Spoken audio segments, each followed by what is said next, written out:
Javier Reynoso es el intendente municipal de Rivadavia, que es uno de los partidos afectados, y tiene la amabilidad de atendernos telefónicamente. ¿Cómo le va, intendente? Buenas tardes, lo saluda Lorena Toso aquí en QM Noticias. Buenos días, Lorena, y buen día a toda tu audiencia. Bueno, estábamos intentando contextualizar de alguna manera este conflicto que se puso en relieve o en realidad cobró mayor importancia todavía y trascendencia a partir de los últimos hechos, de lo que tuvo que ver con el enfrentamiento de ciudadanos con la policía de la provincia de La Pampa y después con ese famoso video que circuló relacionado con los dichos del gobernador pampeano. ¿Cómo está la situación ahora? Porque sabemos que el conflicto no ha tenido una resolución. En realidad hubo avance en lo que tiene que ver con las provincias, de sentarse y empezar a acordar de aquí en adelante. Pero bueno, también es cierto que la situación de ahora es compleja porque, bueno, hay pronósticos de que va a ingresar otro pico de agua que está pasando por el puente de Jovita con índices altos. Y la verdad que las aberturas que se hicieron en su momento siguen abiertas. Y eso implica que, bueno, lo que tiene que ver, yo siempre destaco dos cuestiones en estos 30 años de historia del Río Quinto, es que el agua va por un lado y las cuestiones sociales y políticas van a la par, y a veces hacen más daño las cuestiones sociales y políticas que el agua en sí, que a veces produce daños materiales, y a veces las cuestiones sociales y políticas en la integridad física y en esas cuestiones. Claro. En realidad, hoy la gran desazón es que, bueno, todas las noticias del fenómeno del Niño y los pronósticos son malos y, bueno, siguen abiertos esas brechas que hacen que, digamos, que fueron hechas de manera regular, que ya hay un acuerdo para cerrarlas con tubos y demás, para permitir el pasaje del agua. Pero bueno, también es cierto que la realidad es que el problema es hoy, las obras tienen sus tiempos y pareciera que esta circunstancia de que quien decide romper, en una época que es más fácil romper que reparar, porque digamos todo el sistema hídrico está lleno de agua y demás, bueno, parece que salen beneficiados quienes rompen. Entonces, bueno, hay algunos ejemplos, por ejemplo, nosotros hace 2 días sufrimos un atentado en unas paredes laterales de un canal que también produjo un desborde y, bueno, porque teníamos un vecino con una pala. Ustedes saben que son canales muy precarios, que cualquier vecino que decida hacer un agujero con una pala de punta, en 2 horas es un mar de desborde. Bueno, y gracias a Dios teníamos las máquinas cerca y con personal de vialidad provincial pudimos resolverlo, digamos, resolverlo, pero la verdad que fue mucha casualidad que se pudiera detectar rápido y demás, y bueno, se había perdido un camino por 2000 metros ya por el desborde y la presión del agua. Impresionante. Intendente, usted recién mencionaba el tema de las obras, de la infraestructura y del tiempo que requieren obras de estas características. Le quiero preguntar si es una cuestión de tiempo o es una cuestión de presupuesto. Y las obras son millonarias para la solución definitiva. Y después, en esta situación que hoy nos encuentra, en realidad es el sistema que tenemos y pequeñas obras o decisiones o conservación, como en estos casos que nadie toque nada, que nadie rompa nada, para que sea justo, ¿no? Si el sistema es obsoleto y el agua va a desbordar porque es mayor a lo que puede transportar el sistema hídrico, bueno, le tocará el agua a quien le toque. Pero, y cada uno tendrá que ver, y obviamente cuando son catástrofes siempre hay consecuencias, pero que las consecuencias sean porque el status quo de cómo estamos, no, digamos, nos toca el agua. Sí, digamos, porque se pudo haber llevado adelante la mejor de las resoluciones posibles para las herramientas con las que se cuente y el presupuesto con el que se cuente. Claro.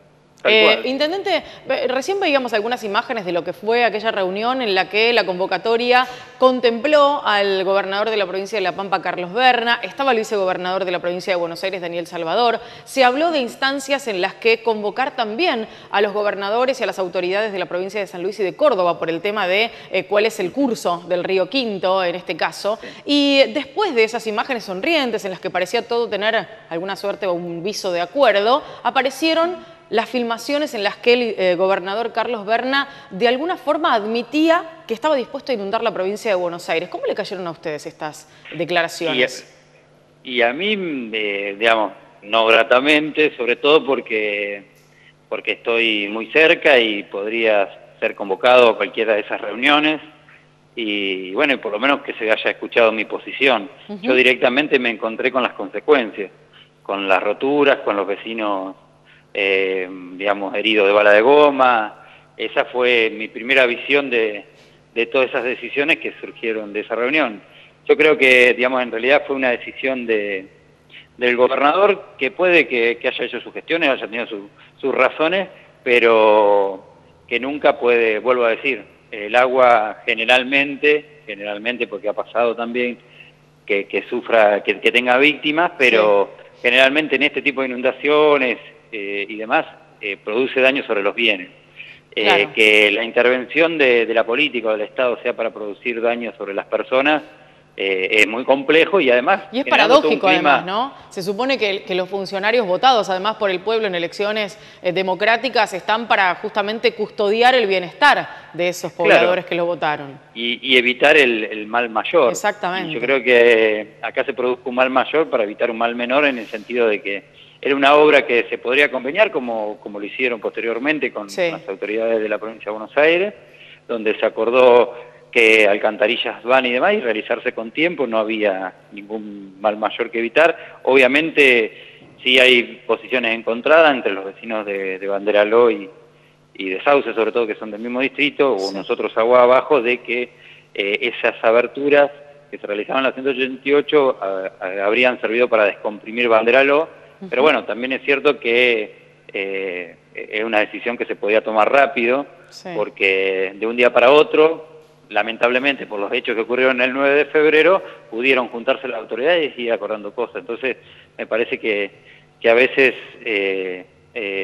digamos, yo siempre creo que poner a los habitantes en una situación que se puede resolver en reuniones, me parece que es lo complejo, ¿no? Esos son los daños de lo social y lo político, y además ponerlos en el medio de estas tiranteses o conflictos, cuando en realidad también tienen que resistir la desazón de ver todos los días que el agua se acerca a sus hogares. Claro. Intendente, usted mencionaba recién la fecha en la que ocurrieron los hechos más graves, y fue el 9 de febrero pasado, pasaron casi 20 días. A esta altura, el lunes se van a cumplir 20 días. ¿Hubo algún accionar ya para el inicio de algún tipo de reformulación de estas roturas que hay en la ruta 188? ¿Va a cambiar algo de cara a lo que será la llegada del próximo temporal del Niño, que todavía permanece sobre la República Argentina y sobre esta zona de la provincia de Buenos Aires? En realidad espero que llegue antes de que venga este pico, una nueva crecida del río que se está pasando por Jovita. Calculo que llegará en la próxima semana y demás. Sí tengo noticias de las gestiones por hidráulica provincial de la provincia de Buenos Aires y de Vialidad Nacional, que están acumulando material para producir los cierres.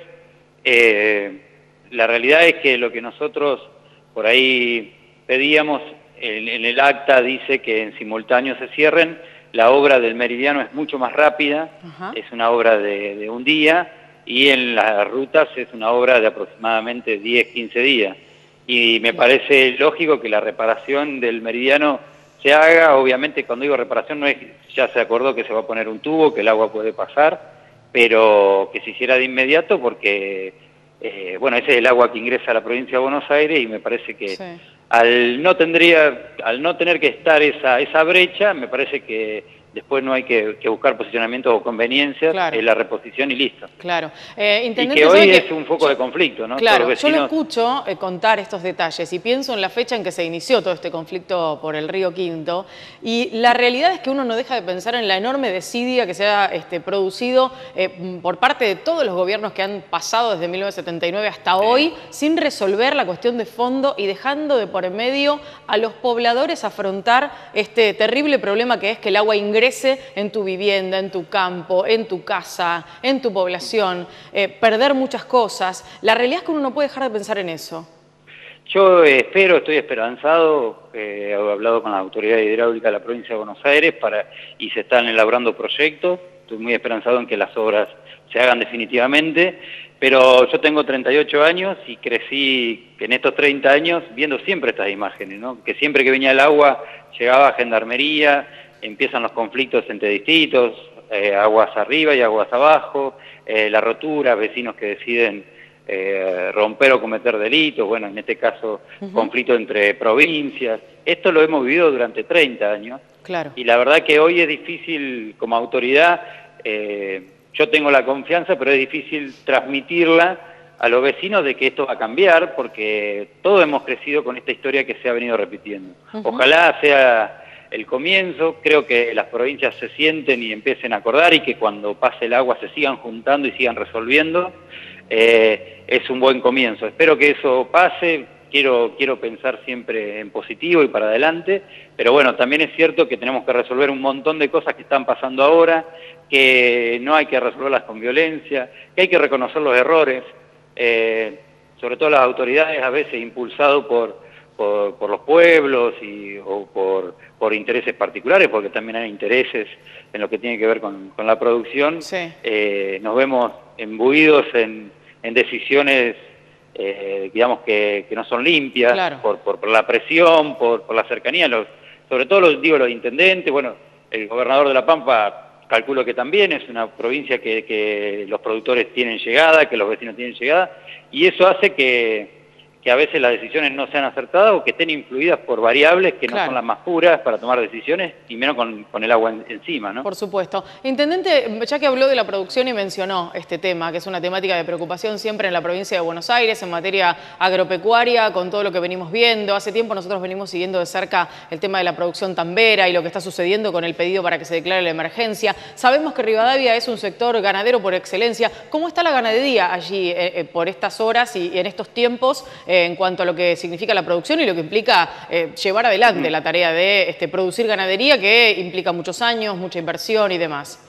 Y la realidad es que, bueno, en los últimos años hemos sufrido como todos, cuando hace años éramos la capital de la invernada y ahora ha cambiado por lo que tiene que ver con la agricultura básicamente. Obviamente conviven los dos sistemas y hay mucha ganadería, sí, y también muchos tambos. Bueno, son los más afectados. Generalmente las hectáreas que se dejan para la ganadería hoy son los bajos, que son donde son improductivos en época de seca y donde se pueden hacerlo, se lo va trabajando con agropiros o pasturas para que sean productivos, y ahí es donde está la ganadería, y la ganadería que ha sido desplazada y ha sido reducida obviamente por el avance del grano y la sojización y demás, como un fenómeno que se ha dado en todo el país, y que bueno, hoy esos bajos están todos llenos, así que los animales hay que irlos trasladando, y bueno, se ha ido a un esquema de feedlot en muchos casos, pero que también, ¿no? El uso intensivo del suelo, como tiene un feedlot en estas épocas de inundación, es muy complejo tener suelo. Sobre todo nosotros tratamos de trabajar en lo que tiene que ver con caminos para mantenerlo más que para sostenerlo, más que para mantenerlos, porque por más que alguien no esté inundado, es muy difícil que se pueda sacar la producción si los caminos están todos cortados. Claro. Los caminos de nuestra zona son rurales, de tierra, esa tierra se ha ido erosionando y hace que sean verdaderos canales, ¿no? Porque están más bajos que los campos y se cortan rápidamente. Intendente, gracias por haber conversado con nosotros. Nos comprometemos a mantener el tema en la pantalla de QM Noticias, en seguir contando cómo se va avanzando en un intento por la resolución.